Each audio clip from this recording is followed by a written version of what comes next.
Assalamualaikum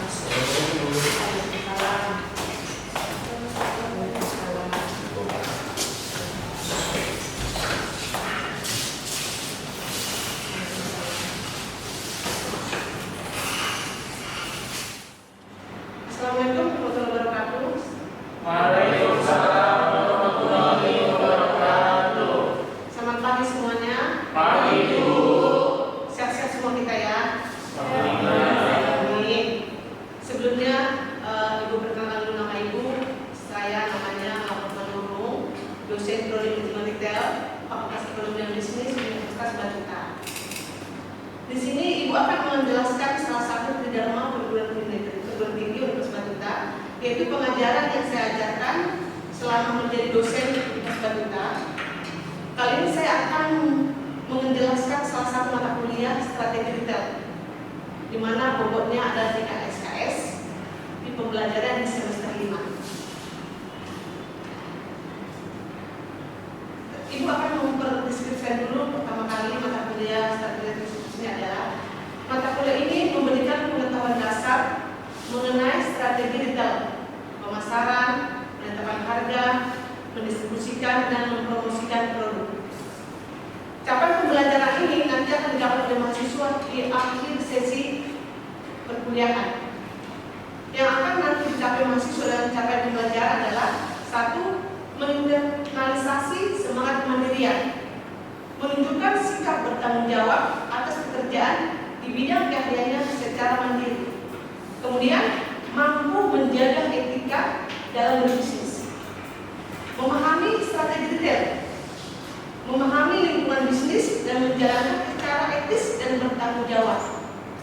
Kemudian memahami mengenai riset pemasaran, dan terakhirnya memahami proses pemasaran dan analisa bisnis.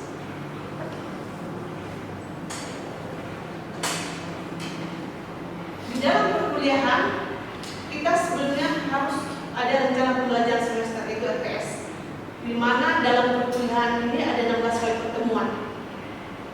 Pertemuan pertama yang akan kita bahas adalah pendahuluan retail, manajemen hubungan dan perencanaan strategi bisnis retail. Di pertemuan kedua, jenis kepemilikan retail, retail toko dan non toko, retail tradisional dan modern. Di pertemuan ketiga, identifikasi pelanggan, informasi retail, segmentasi pasar. Di pertemuan keempat, area perdagangan, penentuan lokasi, faktor penentuan lokasi. Di pertemuan kelima, pengelolaan retail dan SDM, retail organisasi, manajemen barang dagang dan toko. Di pertemuan keenam, penetapan harga barang dan retail. Di pertemuan ketujuh adalah strategi promosi, integrasi bisnis retail, mengontrol strategi retail. Kemudian di pertemuan 8 adalah UTS, di mana UTS ini adalah untuk mengevaluasi hasil pertemuan pertama sampai pertemuan ke-7. Setelah selesai kita UTS, maka kita akan masuk pertemuan 9. Yang akan kita pelajari bahas adalah pertemuan 9, pasar dan keuangan retail, pelayanan retail, strategi pemasaran retail. Di pertemuan 10, strategi pasar retail, kepuasan pelanggan. Kemudian di pertemuan 11, analisis industri dan laporan keuangan, menilai laporan bisnis, faktor probabilitas.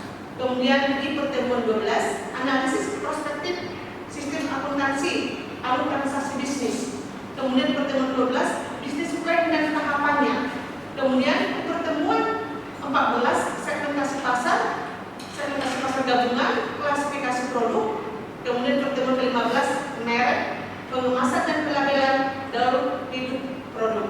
Kemudian di sesi terakhir kita akan mendengar UAS.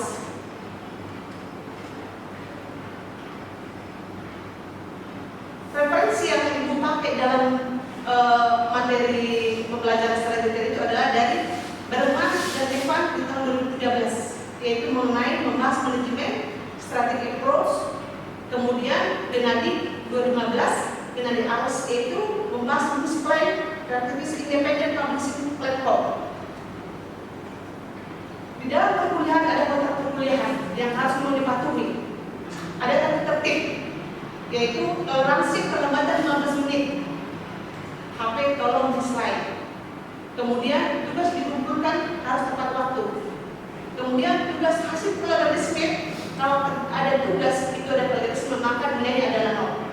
Diharapkan tugas-tugas itu dikerjakan sendiri dengan diri sendiri, jadi hasilnya lebih maksimal. Kemudian wajib menjaga kebersihan dan ketenangan kelas dan dilarang makan, minum, merokok, kemudian menggunakan headset. Jadi harus fokus pada pembelajaran yang lain kita ajarkan. Penilaian di hasil dari pembelajaran itu ada penilaian itu, pemberian dan penilaian kehadiran 10%. Makanya diharap semua hadir, karena nanti kalau misalnya dia tidak hadir 2 kali pertemuan maka tidak akan bisa mengikuti ujian UTS dan UAS. Kemudian tugas 20%, kemudian UTS 30%, UAS yang paling besar 40%, keseluruhan dan 100%. Untuk kategori nilai akhir, kalau nilai 80 akan dapat nilai A. Kalau nilai 75 sampai 79 maka akan nilai B. 71 sampai 74 akan dapat nilai B+. 56 dan 70 akan mendapat nilai C+. Selanjutnya 51 dan 55 akan mendapat nilai C. Kemudian 40 sampai 40 akan mendapat nilai D. Kurang 40 akan mendapat nilai E. Maka adalah akhir berdurasi terpisah.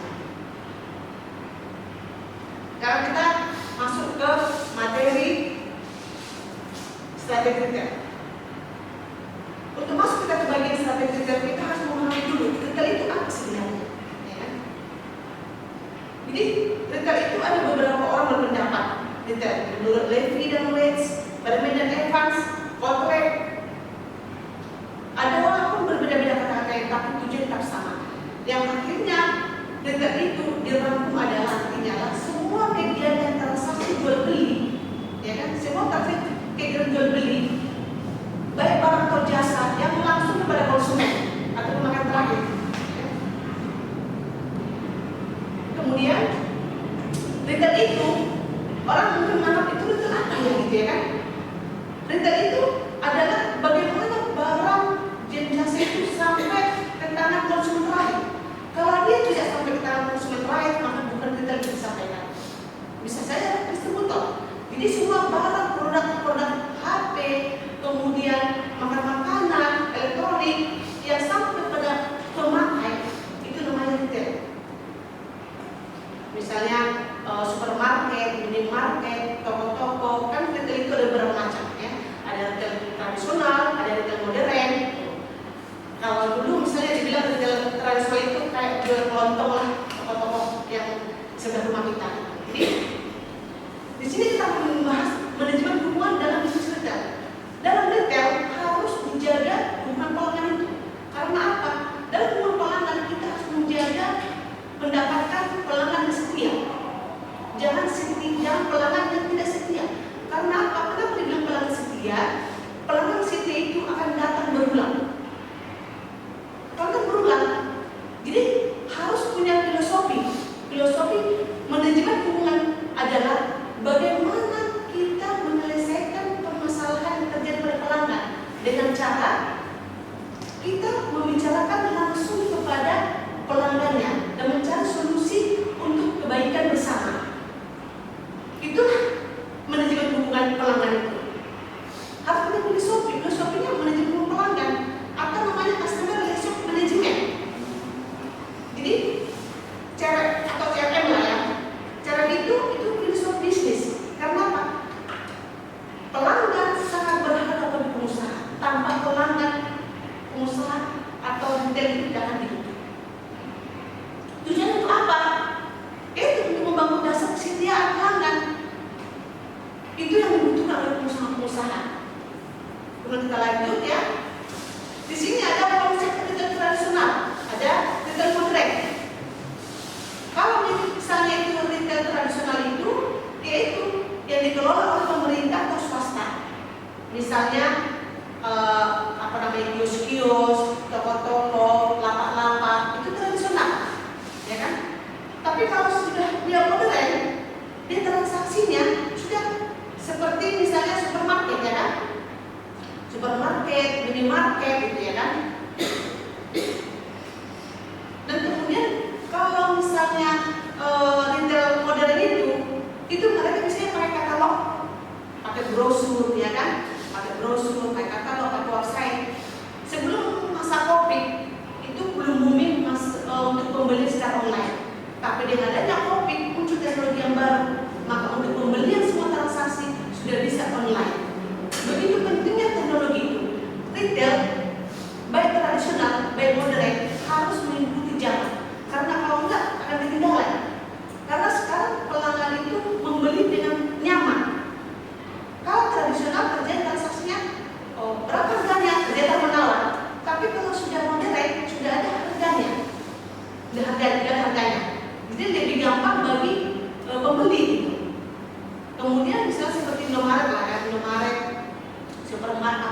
Lotte, kemudian supermarket besar, hipermart.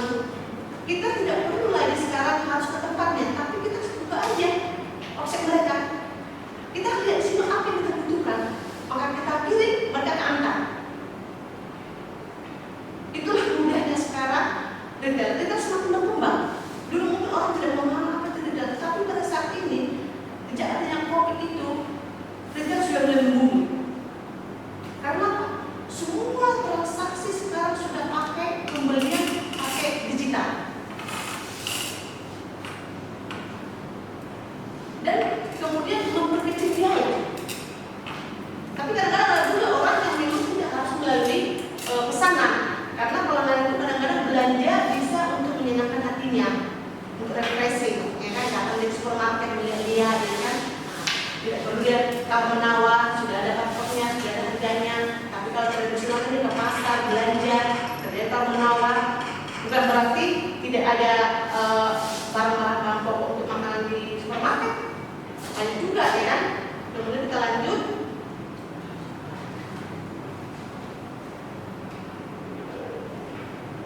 CRM, manajemen hubungan pelanggan, sangat membutuhkan untuk membangun kesetiaan pelanggan. Kalau untuk itu apa yang dibutuhkannya? Membangun kesetiaan pelanggan ini, apa yang dibutuhkannya? Yaitu untuk itu dibutuhkan apa? Dia harus mengumpulkan data-data pelanggannya.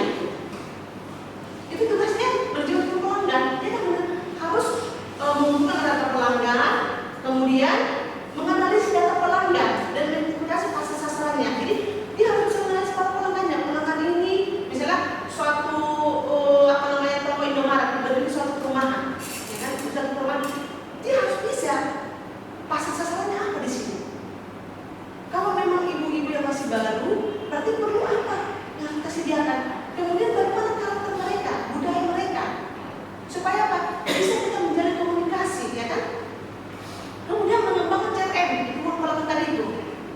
Kemudian kita sudah kembangkan, baru kita harus mengimplementasikan, harus melaksanakan, ya kan? Kalau sampai sini masih ada pertanyaan, silakan.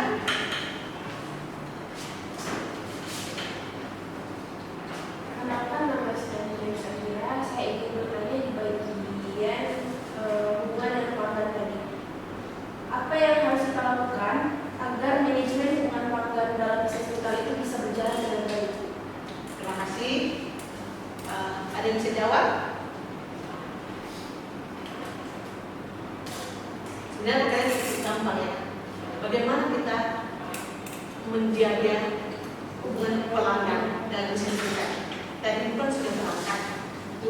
Tadi sudah terangkan di sini, coba, ya kan? Kita terangkan lagi, ya kan? Sudah terangkan di sini, ya kan? Sudah ada di sini. Bagaimana kita menjaga hubungan manajemen retail yang baik? Ya ini, kan manajemen hubungan itu adalah cara mengatasi permasalahannya, kan? Di sini ada nih, sama ini. Nah ini, di sini kan ada nih. Melakukan sebentar, ya.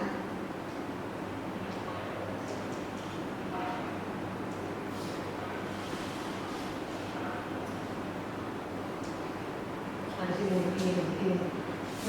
Manajemen hubungan pelanggan, gitu kan? Bagaimana cara mengatasi permasalahan melalui penyampaian secara langsung dan berbicara secara terperinci kepada pelanggan mengenai penyelesaian yang terbaik. Jadi bagaimana kita cara menjaganya? Cara menjaganya, kalau misalnya ada permasalahan di dalam toko itu, kita harus bisa menyelesaikannya dengan pendekatan kepada pelanggan. Kita bicarakan apa permasalahannya, kemudian kita bicarakan bagaimana cara penyelesaiannya yang terbaik buat pelanggan itu. Karena apa? Kalau kita mengomong langsung pada pelanggan kan malah senang. Coba misalnya Nadia, ya kan? Ada masalah, misalnya masalah harga di marketnya, gitu, ya kan? Ternyata tidak sesuai. Pas mau dipakai bisa seperti itu. Harga apa itu sudah yang harganya 3.000, ya kan? Pas dibayar harganya 500. Pasti dari komplain, ya kan? Bagaimana mengatasinya? Kita harus mencoba. Oh ya, kenapa ya, Mbak, ya? Dan masalahnya apa? Oh, berbeda marketnya, ya? Kita cek dulu. Ternyata yang berbeda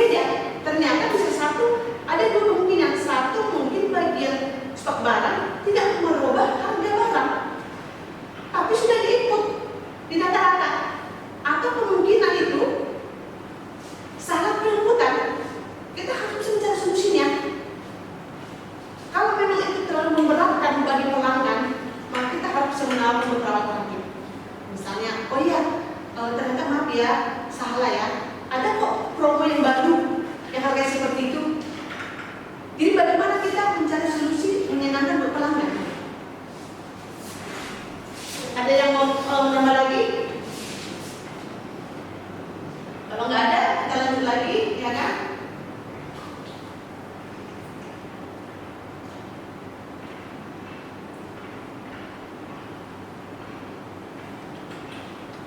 Nah, tadi kita sampai manajemen pelanggan, bagaimana kita membawa kesetiaan. Kemudian ini ada bagian pembukaan strategi. Bagaimana kita menciptakan strategi retail, bukan strategi itu, ya kan? Kita harus tahu, ya kan? Bagaimana kita menyusun langkah-langkah untuk menentukan strategi retail. Untuk menentukan strategi retail. Ini, itu strategi. Itu strategi pasar, ya kan? Strategi pasar.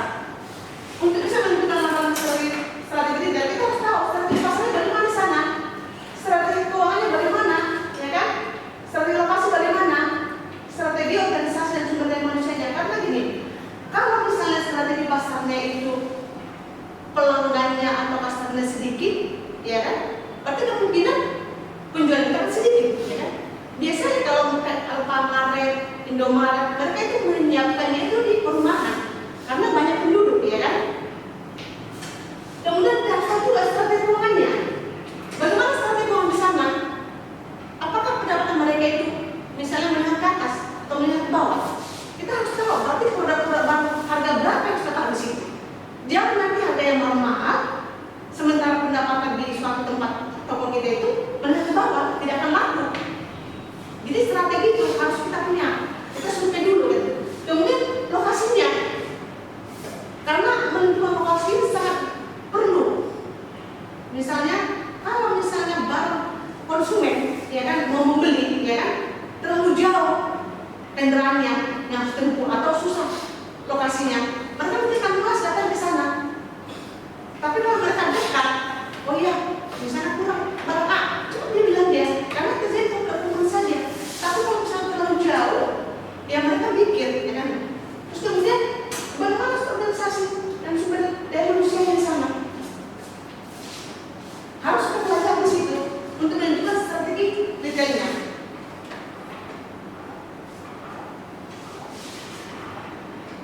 Kalau masih ada yang tanya lagi, silakan. Perkenalkan nama saya Dimana. Dari beberapa yang telah dijelaskan, saya mempunyai satu pertanyaan, yaitu dalam menentukan strategi retail, langkah-langkah apa yang harus dilakukan? Terima kasih, Yohana. Jadi dalam menentukan strategi retail itu, langkah-langkah yang kita lakukan adalah yang tadi setelah kita terangkan tadi, itu strategi pasar, ya. Siapa yang pernah ke pasar? Pernah, Bu. Pernah. Semua pernah ke pasar kan? Pernah belanja kan? Kalau misalnya kalian ke pasar, terus pasarnya misalnya ada supermarket, ya kan? Kalian mau ke pasar sana, ke supermarket itu, ya kan? Ke supermarket. Terus kalian pergi mau belanja, ternyata becek-becek kayak gitu semua gitu. Kira-kira gimana? Kalau mau ke sana malas atau gimana? Sementara di daerah sana lebih dekat, bersih, jalannya juga bagus, ya kan? Ini kan lubang-lubang, becek-becek gitu. Mana yang kalian pilih tentang untuk belanjanya? Mungkin kalau dari segi kenyamanan itu lebih ke supermarket ya Bu. Cuman dari segi harga itu kita lebih di pasarnya, karena yang pastinya di supermarket sendiri ada yang mereka bayar kayak biaya pajak itu ada. Jadi dari segi harga dan kualitas mungkin lebih terjaga di supermarket daripada di pasar tadi. Ya, kalau yang lain coba. Kalau mana milihnya? Apakah pasarnya misalnya kita bikin toko langsung, tapi tokonya tidak pasang, ya kan? Yang mana becek-beceknya gitu, ya kan? Tapi di sana ya supermarket sebelah-sebelah juga agak beda perumahannya. Mana yang dipilih? Coba. Mana? Oh, malah yang data lagi. Coba yang lain kita jawab.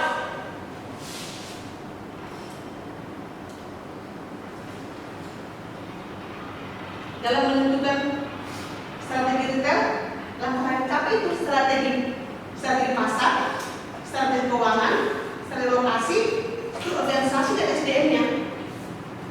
Jadi itu langkah-langkah yang harus diambil, tentukan dulu untuk menentukan strategi retailnya. Ada yang mau tanya lagi? Ya, silakan.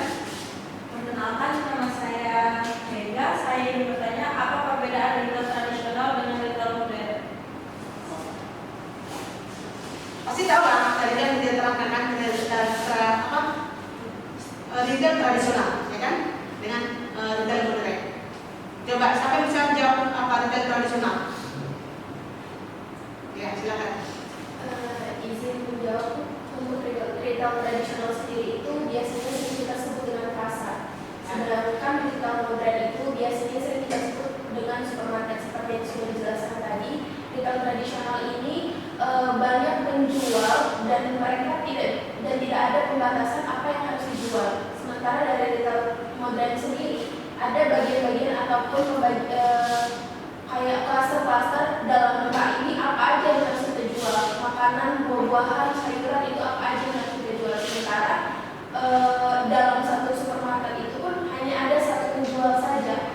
Tapi kalau misalnya dalam pasar tradisional, retail tradisional, misalnya penjual A menjual sayuran yang sama, penjual B juga menjual sayuran yang sama atau buah-buahan yang sama, tidak ada batasan. Oke, benar, bagus yang disampaikan oleh Nadia, kemudian disampaikan ya.